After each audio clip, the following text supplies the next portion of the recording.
भाई साहब क्यों बजी ईंट से ईंट? क्योंकि सिविल इंजीनियर्स को पता चल गई ग्रेड ऑफ कंक्रीट, इसलिए।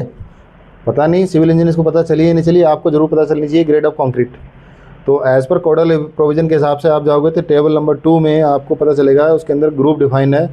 ठीक है, ऑर्डिनरी कंक्रीट, स्टैंडर्ड कंक्रीट और जो होगा हमारा high strength concrete. 3 group divided है, ऑर्डिनरी कंक्रीट, स्टैंडर्ड कंक्रीट और हाई स्ट्रेंथ कंक्रीट। तो ऑर्डिनरी कंक्रीट के अंदर M10, M15, M20 ग्रेड का और ग्रेड आती है। ठीक है, और स्टैंडर्ड कंक्रीट के अंदर हमारी M25 ग्रेड से लेके और ये क्या है M55 तक आती है। इस हाई स्ट्रेंथ कंक्रीट में M56, M60 से लेके आपकी जो होगी M80 तक ग्रेड आती है। अब हम बात करते हैं ऑर्डिनरी कंक्रीट जो होती है, सामान्य कंक्रीट होती है, जनरल वे में काम करते हैं। स्टैंडर्ड कंक्रीट थोड़ी स्टैंडर्डाइज हो जाती है। तो किस केस में, क्योंकि यहाँ पर डिज़ाइन मिक्स हमारा आ जाता है। ऑर्डिनरी कंक्रीट में क्या है, नॉमिनल मिक्स तक चलता है, तो उसका रेशियो जो है सीमेंट का, एग्रीगेट का, सैंड का रेशियो फिक्स होता है। बट M25 क्या है, डिज़ाइन मिक्स है, उससे ऊपर वाली जितनी भी हैं स्टैंडर्ड कंक्रीट के अंदर आती हैं। बस 2 ग्रुप डिफाइन कर दिया, standard concrete, high strength concrete. तो स्टैंडर्ड कंक्रीट के अंदर M20, M25, M30, M35, 40, 45, 50, 55 तक रहती हैं। तो उस ग्रेड के अंदर क्या होता है, जो एक्चुअल इन्वेस्टिगेशन से जो स्ट्रेंथ आती है 28 डेज़ की। अब यहाँ पे मैं बात कर रहा हूँ M20, M10, M25।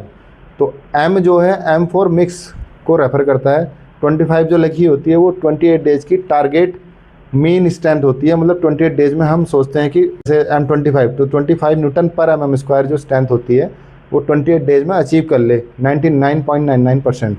बाकी जो रिमेनिंग बचती है वो अगले 1 साल, 5 साल और 10 साल तक वो अचीव चलती रहती है। तो वो जो एक्चुअल इन्वेस्टिगेशन से पता चलता है, जितनी भी हाई स्ट्रेंथ कंक्रीट होती हैं, स्टैंडर्ड कंक्रीट होती हैं, M25 से जितनी भी सारी ग्रेड हैं, वो सब क्या है, एक्चुअल इन्वेस्टिगेशन लेबोरेटरी टेस्ट से पता चलती हैं। और जो M20 ग्रेड तक होता है उसमें नॉमिनल रेशियो फिक्स रहता है, सीमेंट का, सैंड का, एग्रीगेट का, है ना। तो सीमेंट, सैंड, एग्रीगेट, जैसे M20 की बात करोगे तो क्या आपको रेशियो होगा, आप बता सकते हो, है ना। तो ये पता होना ज़रूरी है। जैसे 1, 1.5, 3 हो गया, है ना। M15 का क्या हो गया, 1, 2, 4 हो गया।